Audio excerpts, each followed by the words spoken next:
ओम देवी कालरात्रे नमः। ओम देवी कालरात्रे नमः। आप सभी को नवरात्रि के 7वें दिन की हार्दिक शुभकामनाएं। आज इस वीडियो में हम आपको माता कालरात्रि की कथा सुनाएंगे।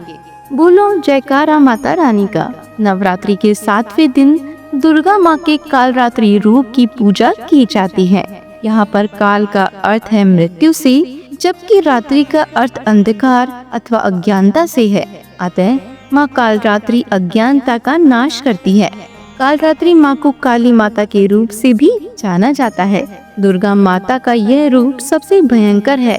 कालरात्रि रूप में उनका रंग गहरा है, गले में विद्युत की माला है और बाल बिखरे हुए हैं। उनका हार रात में चंद्रमा के समान चमकता है। माँ कालरात्रि के 4 हाथ हैं और उनका एक हाथ वर मुद्रा में है, जिससे वे भक्तों को आशीर्वाद देती है। दूसरा हाथ अभय मुद्रा में है, जिससे वे सबकी रक्षा करती है।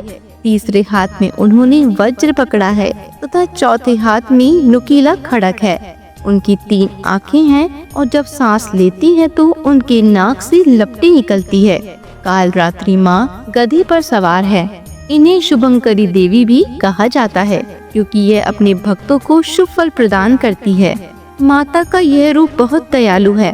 यह अपने समस्त भक्तों की मनोकामनाओं को पूर्ण करती है। जिस व्यक्ति का अपने क्रोध पर अंकुश न हो, वह माँ कालरात्रि का पूजन करके अपने क्रोध को वश में कर सकता है। नवरात्रि का 7वां दिन तांत्रिक साधना करने वाले व्यक्तियों के लिए भी बहुत महत्वपूर्ण है। इस दिन तंत्र साधना करने वाले साधक रात में देवी की तांत्रिक विधि से पूजा करते हैं। इस दिन माँ की आंखें खुलती है। कुंडलिनी जागरण के लिए जो साधक साधना में लगे हैं, वह महासप्तमी के दिन सहस्त्रार्थ चक्र का भेदन करते हैं।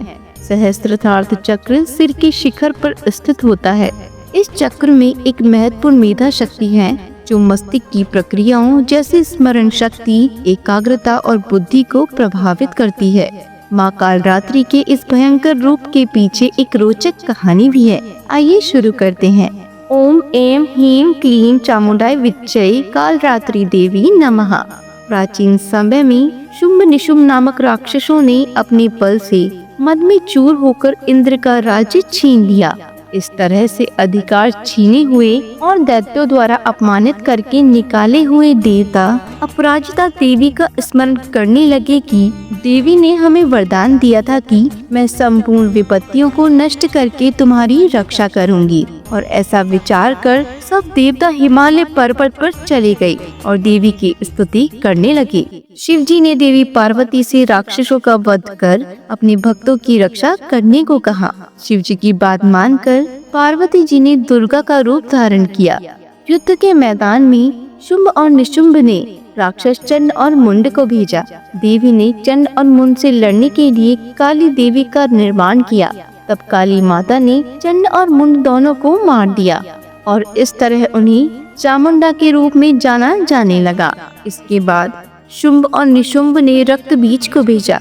रक्त बीज एक अति पराक्रमी राक्षस था, जिसे ब्रह्मा जी से वरदान प्राप्त था कि जैसे ही उसके रक्त की एक बूंद जमीन पर गिरेगी, वह बूंद एक बीज के रूप में काम करेगी, जिससे रक्त बीज जैसा एक और दैत्य पैदा हो जाएगा। इसलिए युद्ध क्षेत्र में जब रक्त बीज का रक्त गिरता, वहाँ बहुत सारे रक्त बीज पैदा हो जाते। इससे देवताओं का भय और बढ़ गया, क्योंकि जैसे ही दुर्गा ने रक्त बीज को मारा, उसके शरीर से निकले रक्त से लाखों रक्त बीज उत्पन्न हो गए। इसे देख दुर्गा जी ने अपने तेज से कालरात्रि को उत्पन्न किया।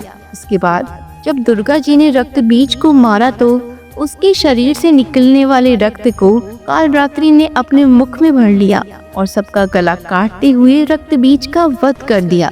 माँ कालरात्रि आदि शक्ति का ही एक रूप है और दुष्टों का नाश करती है और क्रूरता को समाप्त करती है। माता का यह रूप अपने भक्तों के प्रति बहुत दयालु है और जीवन से अंधकार दूर करता है। या देवी सर्वभूतेषु माँ कालरात्रि रूपेण संस्थिता। नमस्तस्यै नमस्तस्यै नमस्तस्यै नमो नमः। हे माता, आपका व्रत करने वाले, पूजा पाठ करने वाले सभी भक्तों को संकट से दूर करो, सभी की मनोकामना पूर्ण करो। बोलो माता कालरात्रि की जय हो। आशा करते हैं कि आपको यह वीडियो पसंद आया होगा। इसी तरह के और भी वीडियोस को देखने के लिए हमारे चैनल को लाइक, शेयर एंड सब्सक्राइब जरूर करें। धन्यवाद।